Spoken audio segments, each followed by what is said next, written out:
প্রিয় দর্শক, আমি আপনাদেরকে আগের ভিডিওতে দেখিয়েছিলাম এরকম একটি রেজাল্ট শিট, যেখানে শুধু সাদা ঘরগুলিতে বিষয়ভিত্তিক নম্বর এন্ট্রি করলে অটো রেজাল্ট তৈরি হয়ে যাবে। এরকমভাবে আমি দেখিয়েছিলাম আগের ভিডিওতে এরকম একটি result sheet.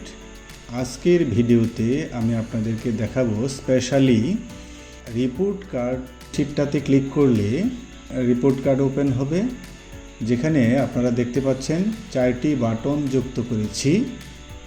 Print, all print, PDF এবং অল পিডিএফ, এই 4টি বাটন যুক্ত করেছি।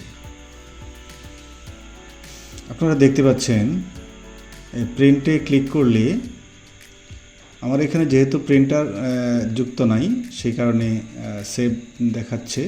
প্রিন্ট বাটনে ক্লিক করলে এই স্টুডেন্টের যেটা স্ক্রিনে যেটা দেখা যাচ্ছে, এই স্টুডেন্টের রিপোর্ট কার্ড প্রিন্ট হবে। অল প্রিন্ট এই বাটনে ক্লিক করলে তালিকায় যতগুলি স্টুডেন্ট আছে সকল স্টুডেন্টের রিপোর্ট কার্ড প্রিন্ট হবে এক ক্লিকেই।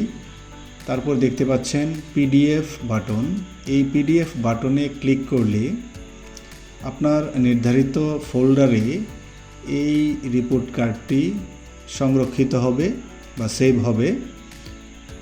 তারপর দেখতে পাচ্ছেন অল পিডিএফ, এই অল পিডিএফ বাটনে ক্লিক করলে